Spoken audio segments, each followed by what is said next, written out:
ሩቲና አብርሽ እንግዲህ አብርሽ ከትላንት ወዲያ ብቻውን ነበረ ጂም ሄደው። አሁን ደግሞ ሩቲዬ ትንሽ ወፍራ ቦርጭ ምናምን በጣም እያወጣች ስለሆነ ትንሽ መቀነስ አለብሽ፣ መቀነስ ሳይሆን ቦርጭሽ መጥፋት አለበት ብሎ በማሰብ አብርሽ እንግዲህ ብቻዬን አልሄድም አብረን እንሄዳለን ብሎ እንደዚህ አምሮባቸው ቱታ ለብሶ ዝንጥ ብሎ ማለት ነው ስፖርት ቤት እየሄዱ ይመስለኛል።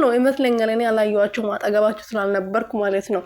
ሰላም ቤተሰብ እንዴት ናችሁልኝ? እኔ ወርቆች ደህና ናችሁ ወይ? እኔ ያለው ፈጣሪ እየተመሰገነ ይሁን። በያላችሁበት ሰላማችሁ ብዝት ትርፍርፍ ይበልልኝ።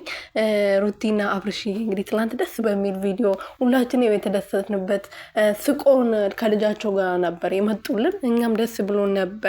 ዛሬ ደግሞ እንደዚህ እንግዲህ ሩቲዬ ትንሽ ወፍራለች ካያቸዋት። በተለይ ደግሞ ከእናቷ ቤት ወደ ቤቷ ከመጣች በኋላ በጣም እየወፈረች ነው እና ጂም እገባለሁ ቦርጬን አጠፋለሁ ብላ ነበረ ለአብርሽ ከዚህ በፊት ካስታወሳችሁት።